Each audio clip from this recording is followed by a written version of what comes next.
नमस्कार, मी देवीचा पुजारी स्वप्नील सुभाष पुजारी आणि आम्ही इथं देवीची सेवा करतो. पिढ्यानपिढ्या सेवा करत आलो आहे आम्ही इथं. साधारण तुमची किती पिढी आहे ही? आता माझी 5वी पिढी होती. आता जेव्हापासून मंदिर स्थापना झाली तेव्हापासून माझे पंजोबा आजोबा त्यांचे वडील हे करत सेवा करत आले आहेत. 20 ह्या वर्षीची यात्रा आहे ते 15, 16, 17 आणि 18, 19, 20 तारखेपर्यंत यात्रा होणार आहे. आणि उद्या आहे ते गंध आणि परवा दिवशी जे 15 तारखेला गंध आहे, 16ला नैवेद्य, 17ला कीच आणि 18ला मंदिर बंद होते कीच पडल्यावर आणि 19 तारखेला हे अमावस्या असते. असं हे वार्षिक हे यात्रेचं नियोजन असते. साधारण तुम्ही आता सांगितल्याप्रमाणे 15 ते 20 या दरम्यान यल्लामा देवी यात्रा या ठिकाणी होणार आहे. तर या यात्रेच्या निमित्ताने आपण गंधवटी, नैवेद्य, कीच व अमावस्या असे जे काही कार्यक्रम होणार आहेत ते मी सांगितले. तर गंधवटी म्हणजे नेमकं काय? गंध म्हणजे कसं असते, भाविक जे खरूज नाईटेज जे भक्तांना म्हणजे जे उठतात अंगाला, जे ते मागून घेऊन नवस करून जे देवीला मागून घेऊन ते पूर्ण 3 वर्ष जे भक्त घेतात ते पूर्ण खरूज नाईट ते अंगाचे पूर्ण कमी होतं.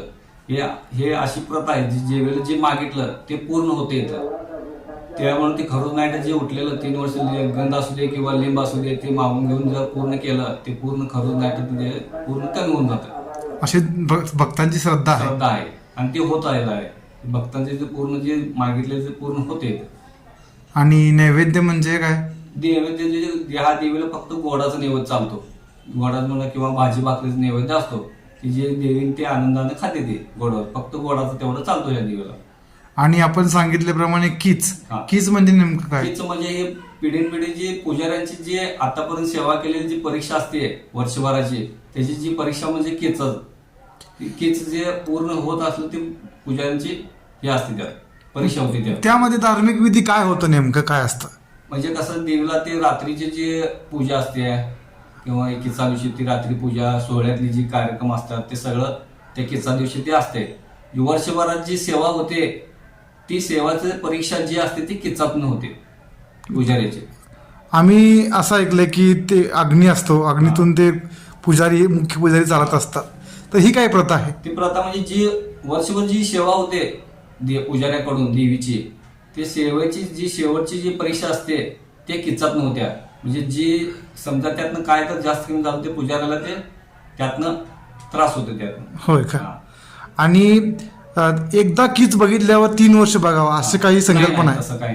तसं काही नाही. म्हणजे आम्ही असं ऐकलं होतं की 3 वर्ष यावं लागतं. नाही, म्हणजे कसं असते, ज्या माणसाला आता जर काम असलं, जर जे अडचण असली तर त्यातनं जर त्याला घडत नसते, त्याच्यामुळे तसली काही नाही. म्हणजे असं कोणतीही बंधने नाहीत? येऊन कधी पण बघून गेला तरी चालते, काय नाही.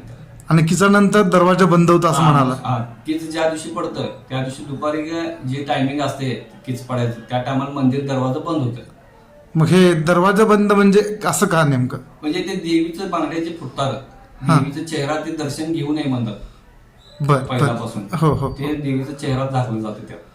आणि अमावस्याला काय असतं? अमावस्याला ते देवीचं सकाळी जे विधी अर्चा सगळं होऊन मंदिराचा जे चेहरा उघडतो देवीचा, त्या टायमाला ते मंदिर उघडलं जातं सकाळी. आणि यासोबतच आणि काही धार्मिक विधी असतात? नाही, हे 3च, जे गंध, नैवेद्य आणि केचच कार्यक्रम. आणि अमावस्याला परत मोठ्या प्रमाणात यात्रा भरते. आणि म्हणजे कोणकोणत्या गावातून भाविक भक्त येतात? आता पूर्ण महाराष्ट्र, कर्नाटक, आंध्र, केरळ ह्या राज्यातून सगळे भाविक येतात. धन्यवाद आमच्याशी संपर्क साधल्याबद्दल.